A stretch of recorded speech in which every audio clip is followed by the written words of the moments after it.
Welcome to the AllCloud and AWS MLOps Simplified webinar. My name is Inbar, and I'm a marketing specialist at AllCloud. If you're not familiar with AllCloud, we are a global professional services company providing organization with tools for cloud enablement and transformation. And we are a leading AWS premier partner operating in Israel, DACH, and North America. Before we get started, I would like to remind everyone that you can ask questions in the Q&A box, and we will try answering all of them at the end of the webinar. So joining us today are Jonathan, AllCloud AI team leader from Israel, and Salman, AWS AI ML Partners Solution Lead, EMEA, and both are experts in AI ML. So now I would like to pass the mic first to Jonathan to dive into today's topic, MLOps. So good morning, everyone. Very happy to be here with you here today. So I would like to start this webinar by congratulating you. Absolutely. Congratulations. You've made it. You now have a machine learning model. You can officially say that you are an AI company. The journey has been long. 2 years. 2 years since that fateful meeting where your boss got convinced by Bob from McKinsey. You know Bob from McKinsey, right? Everybody knows Bob from McKinsey. So 2 years since that meeting where Bob convinced your boss to embrace AI, as Bob said. So during these 2 years, you've had to recruit data scientists and data engineers. You've had to go through endless workshops of use case generations. You've had to modify your data processes. You've had to set up new infrastructures, buy new GPUs. You've had to go through months of development, hundreds of meetings, hearing barbarian words like overfitting, underfitting, vanishing gradients. But finally, you have it. You're there. You have your model.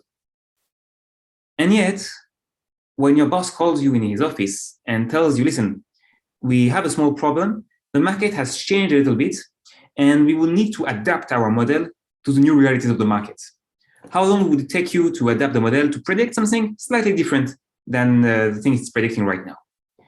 So you go back to your team and you ask them, how long will it take us?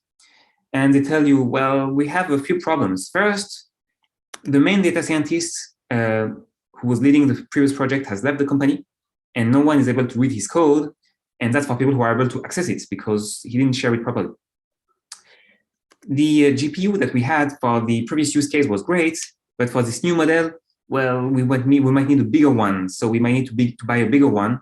And with the semiconductor crisis, it might take a few months. And finally, well, we didn't save all of the raw data last time. We only saved the one that was relevant for this first use case. And for this new model, we might need, again, to recollect data. So this might take a bit of time. So all in all, maybe we could get a new model in like 6 months. So you go back to your boss and you tell him you might need 6 months. So he tells you, how come 6 months? That's super long. So what does your boss do? Of course, he calls Bob from McKinsey and asks Bob, what's going on? What's wrong with our systems? And so Bob comes in, takes a look at your systems and tells you, listen, you have very obvious problems. You've got no MLOps. So what I want to see with you today, guys, is what's MLOps? What are the benefits of MLOps? Then Salman from AWS will show us how the industry is adopting MLOps. And then we'll close with the AllCloud way of doing MLOps. What's MLOps? I think if we want to define what's MLOps, so the operations of machine learning, I think it might be a good idea to refresh our mind a little bit and to define what's ML. So don't worry, I'm not going to do a huge presentation of what's machine learning and the history of ML. Just one sentence. How can we define ML in one sentence? Well, there are many definitions, but the one I prefer is this one. ML is the science of programming computers so that they learn from data. So, all right, there are a few things in this sentence. Programming, so that means code. All right. Data, all right, so that means that we need to collect data, we're going to need to process it maybe, we're going to need maybe to manage it. All right, so code and data. And then, of course, I have a system that makes predictions because that's the whole idea of machine learning. So that's what we call a model.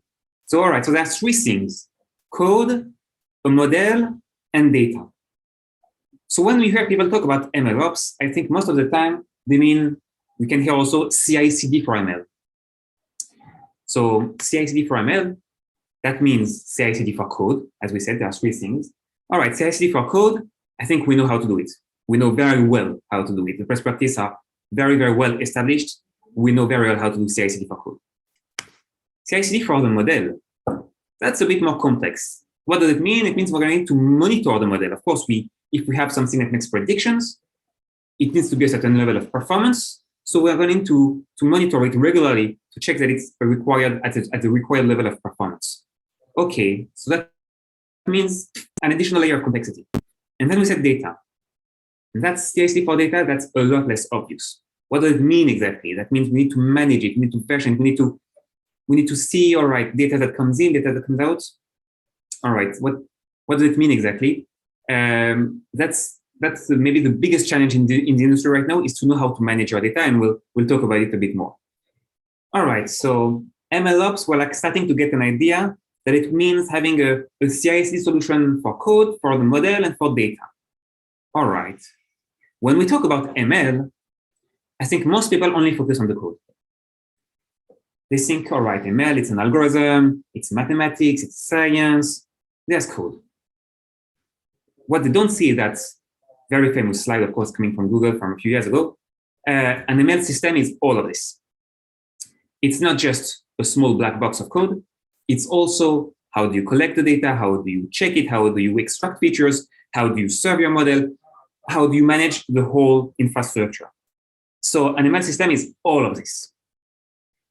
And you see the code is actually a very, very small part of this. Maybe dare I say even the least important part. I think we could define MLOps as the way to manage the system properly. If you are able to manage it properly, you have a proper ML system, I think we could be saying that you're doing MLOps. That's the way to manage the system. Okay. So I think we got a better idea about what's MLOps. Maybe we're not completely experts now in MLOps, but I think we get the idea. Managing the code, managing the model, managing the data, and managing all the infrastructure around it. So it means, managing all of the system. Intuitively, I think we get what the benefits are and what the benefits would be. But maybe let's try to spell them out. Let's try to be concrete a little bit. And I'm going to try and spell a few benefits of MLOps. I'm going to mention a few of them in no specific order. I don't think one is more important than the other. Maybe in some contexts, one would be more important. In another context, the other one would be. I think the most obvious one is, again, in productivity. A lot of operations in ML are repetitive, iterative, and most of the time, unfortunately, still manual. And your data scientists, I know I'm not going to bring the charts and the graphs. I think they are very famous and everybody has seen them. But data scientists spend a huge amount of time, an insane amount of time, doing things they shouldn't be doing, like model deployments, data engineering, and they're not focusing on their core task, which is doing data science, innovation, innovating with new algorithms, innovating with new methods, I don't know, bringing value with the data. So when you start automating tasks, very tedious tasks, you allow your data scientists to move a lot faster and to really spend their time doing what they're paid for, that means data science. So there's a huge gain in productivity and also in innovation. A second benefit, which is quite obvious also, is auditability. When you don't have any MLOps, you have no way of keeping track of who did what, where, and when. With MLOps, you know which model was built by whom, with which data, with which parameters, and deployed in which application. You are able to really keep track of the data and also of the model and also of the data. You can have lineage of the data. So that can be extremely useful in industries where you have legal requirements for this. So for instance, in insurance or in finance, but also in any industry for your internal needs. If you want to audit your systems, if you want to audit your team, I don't know, it can be extremely valuable to know who did what, where, and when. And that comes with MLOps. So productivity, auditability, and then, well, a very obvious advantage, it's quality. quality of the service that you give. At the end of the day, that's what you're here for. You want to give a quality service. So when you have, of course, tools to monitor your model, like I said, you can make sure that the performance of the model is right. What do I mean with maybe data quality? What does it mean that we're going to make sure that we can make sure that the data is at the right quality? Is of the right quality. I think here, let me give you a very, very simple example. Let's say that you have a system that predicts sales in the retail industry. In the retail industry, we know that sales are very much impacted by weather. So your model that predicts sales in the retail industry fetches through an API data for weather. And so far, the API provider gave you the weather in Fahrenheit because it was based in the US. All right, your system was working. All of a sudden, without warning, the API provider decided to now send the data, to provide the data, the weather data in Celsius. Will you get any notification by your system about that? No. The system was expecting a number. He's still getting a number. He's making predictions. The predictions will be completely wrong because, of course, he was expecting Fahrenheit and he's doing stuff with Celsius. But if you have no MLOps in place or no system in place for that, you won't be notified of this change, and the quality of your service will go down dramatically because the quality of the data went down. With MLOps, you can have a very simple system in place that would monitor the distribution of the data that's coming in. And so it could raise an alert and say, and tell you, listen, so far I've had data that was distributed between values between 0 and 100, because it was in Fahrenheit. Now all of a sudden it's between -5 and 30 degrees. So something might be wrong here. You might want to take a look. And like this, with just a very simple problem that could completely destroy your service, actually, with a very simple solution, you can take care of that. So, all right. MLOps, I think, is starting to be a bit clearer for us now. We've seen what it was, the ability to manage your system properly, the code, the model, and the data. We saw what were the benefits. So gains in productivity, gains in auditability, and gains in quality. I think now would be the time to learn a little bit from Salman what's the state of the adoption of MLOps in the industry and how the industry is using it right now. Good morning to you all. Let me just go back one slide. I am from AWS. I'm one of the AI/ML specialists focusing on partners. And what I wanted to talk to you about, let me just go back. Apologies, a couple of slides. I want to talk about the state of MLOps adoption in the market. So we, along with market analysts such as Gartner and IDC, clearly saw the fact that, as AI/ML matures and people are becoming more comfortable with building models, the task would be more and more to shift and invest in closing the last mile gap. And this last mile gap is very much about putting these models into operation. And I think Jonathan did a very nice job of explaining, that complexity, right? It's not a small task. There's a lot of things that relate to that. Now, interestingly, I think this year, MLOps have been even more heightened than what we anticipated. We saw that the shift is coming towards MLOps. But today, some of the phrases we're hearing from business leaders telling their AI teams is now or never. And let me articulate why that is, and probably with some of the news that is happening today around the tech giants, fighting over some of the latest transformer-based models, you basically realize what that means.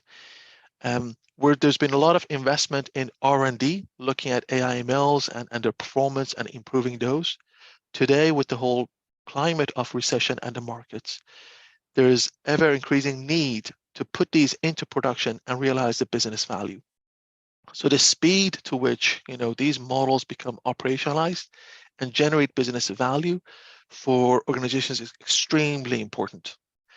And what the answer to this is MLOps. So companies which have solid MLOps are able to operationalize those models quickly, start to generate value. And I'll talk about some customer examples just to give you a sense of how long these could be, And and customers that basically don't have this in place and maybe didn't think about it, ahead of time, they may be taking too long to the point that, some of these investments may need to be cut, stopped. So the point of now or never is very much about, can we really now put these AI models, the latest research developments that I'm having, into production and realize benefit from it? Or is this going to take another 6 months to a year and so on before these can be put into production in a more reliable, ethical, responsible manner? So that's why this topic is extremely important, and we see a lot of traction on this. And this is why, some of the tech giants are kind of battling it up. And you see the news coming up in the speed at which some of these companies are making announcements about new products is staggering. And just imagine, this is MLOps. This is MLOps at its best, where, you see from research labs, they're pulling in some of their best search algorithms or chat models, into production and making promises in the space of weeks, where, normally these would be months. So what is AWS capabilities that we have here, and how can it help you with your MLOps? Well, the nice thing is that we have one platform, SageMaker, for all ML requirements. End-to-end ML functionality can be achieved through just one platform, SageMaker. So that brings a layer of simplicity. Having said that, there is a lot, and Jonathan really highlighted this pretty well. There's a lot of components. You need to look at your data quality. So we have the ground truth. If some of that data needs to be labeled, you need to look at pre-processing, having missing values at risk, data imputation, outlier removal, all of those tasks in terms of preparing. Then you need to build your models, and often you build multiple models to be able to compare based on accuracy and other evaluation metrics and decide which one is the best. So there's a lot of features around how to leverage deep learning as well as classical ML using some of the existing frameworks from TensorFlow, PyTorch, bringing containers, building containers. A lot of that is available. And then you want to train these models. Well, some of these models can become extremely large, especially the large language models. So how do you do that distributed training over all of these nodes? So all of that is available within SageMaker. How do you do that automated splitting of train, validation, test, do cross-fold validation, and all of those aspects? How do you look at what's happening underneath the hood? How is this training happening? Look at explanations. Look at explanations and visualization of some of these values that are getting trained, and plots. All of that is part of training. And then deployment, which there are many forms of it, from real time to batch, and even when it comes to real time, you might be interested in doing A/B testing. You might need to have multiple models deployed behind an endpoint. There's a lot of things. To also the point that Jonathan talked about, even when you're deployed the model, you still need to monitor its performance. You still need to monitor the data distribution that is coming in the future to see if that data distribution looks different and deviates from the data distribution that was used in the training. And that's where there's a data drift happening. And you need to address it. You need to come back to the loop and sort of trigger training in those aspects. So there's a lot that is happening, right? Now, also in the MLOps, it's not a one-stop shop. There's a whole maturity levels that companies are realizing. At the very lowest level, the initial level of MLOps maturity, the first one that companies aspire to get to, is where you have set up environments, folders for different versions of the code, different versions of the data. You have, clarity as to how you're organizing your experiments. They're, reusable. You can easily find them. You can easily share them. All of those, setting up the environments is the first level of maturity. And that takes some work, right? You need to set up some standard folder structures, some standard kind of ways of importing, exporting models, and whatnot. The next level, we call it repeatable. The focus here is on automation. The focus is on how can we, create a pipeline that we can trigger each time when the data is changed. or when the code is changed. So rather than running things manually, how can we, embed all of this into some kind of automated pipeline? And SageMaker Pipeline does this beautifully in order for it to execute from the beginning to the end. It gets more complicated when you want to consider, moving these models from development environment into pre-prod environment, getting them validated, and then moving into production environment. All of that is achievable on AWS. It is best practice because you need to have separate environments for production versus pre-prod testing versus development. And that's what you would achieve when you're looking at the repeatable phase. In the reliable, I won't go into detail of the reliable and the scalable because they become a lot more mature, but just to give you a sense of it, in the reliable is where you integrated automated testing, the sort of unit testing, integrated testing, model testing, all of those aspects that you need to do becomes a lot more comprehensive. So you've basically created that pipeline, but actually you start to add some of the more components to it in order to make sure that there's rigorous testing happening at every stage. And when it comes to scale and optimize, it's where you actually create templates of what we have created for MLOps for one project, and these are reusable templates across projects. So that's where you get to that scaled kind of motion, and you're able to use it. Now, just to give you a sense of example of the sort of benefits that this brings, and here we have a public case study from a bank called NatWest, one of the largest banks. So we engaged with them. And initially, they were closer to the initial stage of maturity. So here on the right-hand side, you see in the pink as to what kind of timelines they had initially when they were, when an individual was setting up environments in order to work. And this is a bank, that there's a lot of regulation, compliance, data sensitivity issues. Models that need to go into production, they need a lot of sign off, checking, reviews that need to happen. So it was taking 40 days to get that right environment hardened, secured, enabled, data provisioned for the user to be able to use it. Now that they have progressed and built on their MLOps maturity and focus on that, they're able to set up these environments within a day. And looking at a simple model that would go from straight away from zero to becoming live, it was taking 3 to 6 months, right?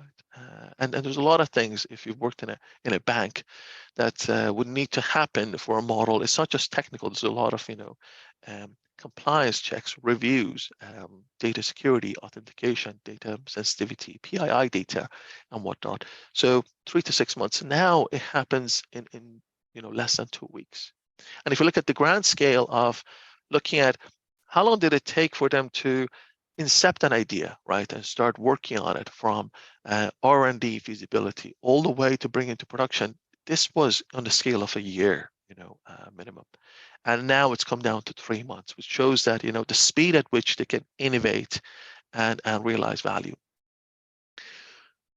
And I think more companies want to be in this stage. This is the important thing, to be able to have solid MLOps that you can actually put models into production as soon as possible, especially in today's climate where cost is a major factor. And at the same time, you need to bring these models out into production as soon as possible to realize the value of them, gain the trust of the business folks, business functions, and business leaders within your company to do more fantastic AI/ML work. With that in mind, AllCloud is one of our major partners within EMEA and some of the markets that they talked about. They have some fantastic customer case examples around this. So I'll hand it back over to Jonathan to really talk to you about how to engage with AllCloud and leverage their expertise and experience to accelerate on building your MLOps for realizing the benefits of these AI models. Thank you. Jonathan, back over to yourself. Thanks a lot, Salman. Thanks a lot. All right. So let's take control of the screen and let's move. All right. So like Salman said, really now the MLOps is really needed in order to extract value. And you more than ever need to get as much value as you can from your business with, anyway, we won't get to the details of the current events, but for sure, everybody needs to get as maximum, as much as possible as value from that business. And so MLOps is really a must now. It was maybe a nice to have maybe a few months ago. It's really becoming a must. And so the obvious question is, how do I get started? So that's what all of our customers are telling us right now. How do we get started? And indeed, when you look on the internet and you start looking for solutions, for MLOps solutions, you will find tons of them. You will find startups which sell you off-the-shelf products. You will find, cloud vendors which show you a lot of architectures, including AWS. But these architectures can be quite scary. There can be a lot of services and of components in order to cover every use case. And it's quite difficult to know how to get started. And so what we usually do with our customers, we tell them, listen, forget a magical solution that will cover every use case. Let's try to focus, let's try to start lean, and let's try to focus on one core task. Let's go back to your business. Let's go back to what you actually want to achieve in your business and what's the business value you want to derive. And with this in mind, we can identify the most important task we should start with. Sometimes customers come to us and tell us, listen, we need to automate training, we need to automate deployment, we need to automate this, to automate that, and we need, all right. And then when we start talking with them, we realize that actually data processing was the most important for them. Automating data processing and keeping track of all of these data processes was actually the most important part, the part of the pipeline that would give the most value. All right. We tell them also you need to have a modular mindset. You need to design flows that allow you to complexify them or simplify them easily. What do I mean by that? Well, it's very simple. We talked a lot about the fact that MLOps has a lot of components. It's true. That means it has also a lot of stakeholders. You're going to have to work with data scientists, data engineers, system analysts, data analysts, probably DevOps, probably developers, probably ML engineers, all kinds of people who all have their own KPIs, all have their own jobs. How do you make them all work together? By building a flow that concerns them all. It's very, very, very difficult. So it's impossible to say that you're going to be able to design a flow that will not change over time. So you need to be able to design something that you can, where you can remove stuff or you can add stuff easily. What do I mean by that? It means that you need to select the right tools for that. So the cloud obviously is perfect for that. I will touch upon that in a minute.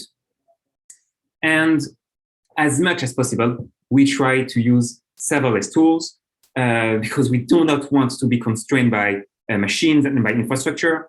Like I said, we want to be modular and flexible. And so we absolutely need to be serverless, because if you are stuck with a machine, you are not flexible at all. For instance, you might need for processing a very different machine than for training, and for deployment, you don't want to be constrained with specific machines. You want to be as serverless as possible. So I wanted to show you a customer story and to tell you a little bit how we went with this customer. But then I thought, should I show a diagram? Should I show architecture diagrams? Should I show? No, it seemed a bit not really a bit counterproductive in our webinar here. Maybe we could have a separate session, a separate webinar, or I don't know, training session where we would dive into the details of architecture and where we would be much more technical. But I think for now, I think the most important is really the approach and the philosophy behind this MLOps thing. And so maybe I'll just tell you a few words about our discussions that we have with customers in general. What we see right now is a lot of customers who are, let's say, they are high tech, but they are, let's say, quite on-prem in their mindset. They have a lot of legacy systems. They're very, very much on-prem. The cloud does not come naturally to them. So when they start doing MLOps, the thing they tell us immediately is always, I want to do everything all at once. And they focus a lot on the tools and the technologies. Why? Because when you're on-prem, you need to know in advance about the tools and technologies, because it's not easy to be flexible on-prem. So they really don't have this cloud mindset. So it really takes some work to understand that you can start by focusing on one very small task if it's important.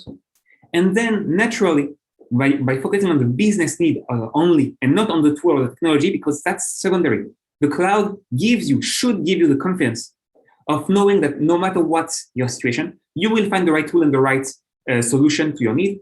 Focus on the business value that you want to get. And when you do that, the pipeline, I mean, it almost builds itself by itself. We almost build it very naturally. The steps of the pipeline come in the discussion natural. And I think it's really important to remember that. All right. I think that's all for the MLOps. I think, like I said, if we want to get a deeper dive, I think we should really have maybe a separate session with architectures and technical guidance. I want to close maybe with a few words. We've seen what was MLOps. We've seen what were the benefits. Salman showed us how the industry is going about adopting MLOps. We've seen a little bit how we at AllCloud approach MLOps and how we were helping our customers. I think we need to take a step back maybe and realize that over the last few months, maybe if you follow the news or if you see the industry, very, very large ML deployments are taking place. And that's all thanks to MLOps. That's one of the huge successes of MLOps. Very large enterprise simply couldn't deploy to production ML without at least a very basic MLOps and even complex MLOps. When you think of where we were, maybe only a year ago, it's huge progress. We have made a tremendous leap in capabilities. The best practice, which were just emerging 6 months, 8 months ago, are now really starting to crystallize. We can really start talking about best practice in ML now, thanks to MLOps. So it's really, wow, when we think of where we come from, it's great progress. And when you think that, what do you think? The notions of data lakes, data warehouses, data mesh, what are they? Maybe only a few years old? So it's only now that we're starting to combine these data concepts with the MLOps, data ops. We're only now starting to see the full system working in tandem and working all together in order to create value. I think the next few years in data analytics are going to be extremely exciting. I think there's going to be great value needed. How will we create it? I don't know, but there's going to be a lot of creation of value thanks to this synergy between ML and data. And yeah, it's hugely exciting to be in this field, we're working in this field for the next few years. That's all for today. And I think it's quite amazing, but I think you will all realize that we have been able to make a webinar about AI these days without once mentioning the word of ChatGPT. And I think this is quite a performance. All right, so I think now we have some time a little bit maybe for questions and answers that Salman and I can answer. And so we'd be delighted if you have some. Thank you, Jonathan and Salman, for this amazing webinar. I see that we have 2 questions. One question about from Saar. About starting lean, how do I choose the first component to automate? We currently don't use any MLOps tools, and I don't know where to start. Salman, do you want me to take it? All right. That's actually a great question. And it's a discussion that we have with every single one of our customers. And like I said, the decision needs to be business driven. That means you need to look at what's happening in your teams, and you need to look at where the biggest bottleneck. Where are your engineers spending the most time? Are your data scientists losing time training because, I don't know, maybe the training process is complex? Or are they losing time processing the data? Maybe, I don't know, they need to, maybe the acquisition of the raw data is complex, and then the trigger to start the processing is complex. And so everything gets done manually, and maybe this is hard to keep track of, I don't know. Maybe the deployment is super complicated because maybe you want to deploy a live endpoint to a live endpoint, and I don't know, you need to monitor it in a very sophisticated way. And so maybe that's the most complicated part. You need to look at where bringing MLOps would free your engineers to do something else, to really do what they're supposed to do. So data scientists to do data science, data engineers to do better feature extraction, maybe a new method of feature engineering. You need to look at where can MLOps can free the most time for your guys. And that's where maybe in your case, every case is different, but that's maybe you need to look at what's the biggest value in terms of business. Great, thank you. Another question we have is, do you, AllCloud, have any repeatable patterns, solutions, blueprints? So we actually do. we have built a solution which is the MLOps solution of AllCloud in our Solutions Factory. So the Solutions Factory is kind of a store, let's say, which we give to our customers, which we get access to our customers, which has a few different solutions which you can deploy, in CloudFormation very easily through the AWS catalog. So when you are one of our customers, you can get access to this factory, so we can get in touch and talk about it. So we do have, included in this factory, we have an MLOps solution, which allows you to deploy, let's say, a first basic pipeline, which covers the most, common use cases, processing, training, deployment. And then we can, of course, since it's lean and since it's modular and since it's serverless, we can very easily adapt it to your specific needs, complexify it or simplify it depending on your needs. But we do have that here in order to be able to get started very, very fast. Great. Another question is, how long does a MLOps project normally take? Maybe Salman, you want to talk about maybe what you see at AWS usually? Yeah, happy to. I would say two things. Number one is that we see a risk for some of the projects where they leave MLOps to start happening after some level of AI experimentation and model development has been done.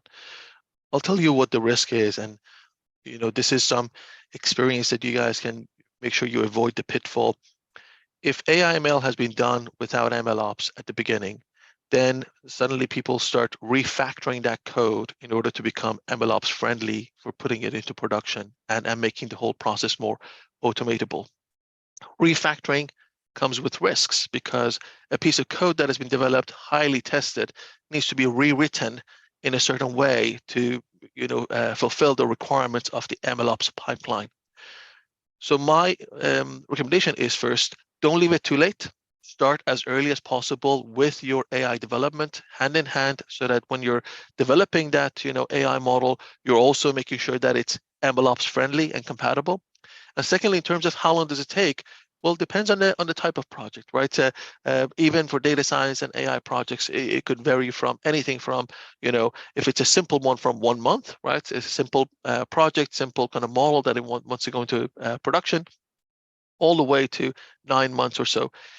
In banks, we see this maturity that I highlighted for you. It takes years to go up on this maturity curve. So I don't think there's no one silver bullet answer, and there's a lot of opportunities to continuously improve this, especially within EMEA with the heightened data regulation, GDPR, ethics, and responsible AI factors. There's even more legislation coming. That's also the case in North America. So I would say it's difficult to put one figure on it, but I would say you need to start early, and you're able to realize the value of it pretty quickly, very quickly. Jonathan, any recommendations from yourself as well? Do you want to add in some points? No, I think you're spot on. The refactoring risk is huge. It's a big risk, and there is no one size fits all. Like we said, we have a lot of MLOps projects right now in banks, and yeah, it's completely different from startups. We can have projects that we had MLOps project which lasted something like 1 month, 2 months, and for much larger enterprise it could be 1 year, 2 years, because the needs are very, very different. So, but the most important is to get started. I would say the most important is to get started and to start putting MLOps somewhere in order to add some reliability, to add some auditability, to add some automation somewhere, to get started somewhere, and not to stay manual because, wow, I just can't have it all, so I'm not starting. No, get started with one core task. Great, thank you. Another question that we got is there any vendor lock-in, or does MLOps also use other tooling or platforms? Well, I don't know. We are, of course, AllCloud, we are an AWS partner. So, of course, we are implementing and deploying AWS solutions that run on AWS, because we believe that these are the best solutions out there. Obviously, if you are in your process using, maybe for CI/CD, you're not using code, you don't want to use code commit from AWS, but you want to use Git or Bitbucket, of course, there is no problem, and we can adapt it. We can adapt our solutions to these things. If we want to use maybe Kubernetes also, there is, of course, integration with AWS. So it's really no problem. most of the time there is a bridge between the open source tools and AWS infrastructures. I can add a point to that as well, Jonathan. So I think what's important to say is that we do see customers with different type of requirements. Some of them have a model that is built locally and they would like to come and operationalize it on the cloud. Some of them would like to have, the build done and then operationalized in a different environment. So for that reason, even though you're using AWS services, a lot of the artifacts that are created use standard format templates. We use pickle for storing the model. So there is no proprietary format that would create a lock-in. At any point, if you want to integrate, and if it makes sense to integrate in order to import, export at any point of the pipeline, absolutely you can do so. And there's everything that we discuss around MLOps. Yes, it can be done through the UI, but all of these are also possible through APIs and SDKs. So again, it provides that ease of integrability. And if you need to shift things around, you can definitely do that. And we've seen our customers, do so. It is, I must say, there are a rare percentage of those that would sort of, prefer to have that flexibility of moving around cloud environments. I'll give you an example. We see some of the businesses that acquire companies, and if that acquisition has led to a completely different IT ecosystem coming to a landscape, then inevitably at the start, you may have different, cloud vendors, different modes of on-prem versus cloud you need to operationalize, and AWS is very much, suitable and able to operate in that respect. I hope that answers the question. Great. Thank you, Jonathan and Salman, for this amazing and interesting webinar about MLOps.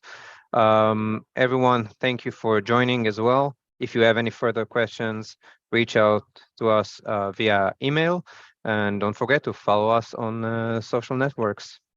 Thank you very much.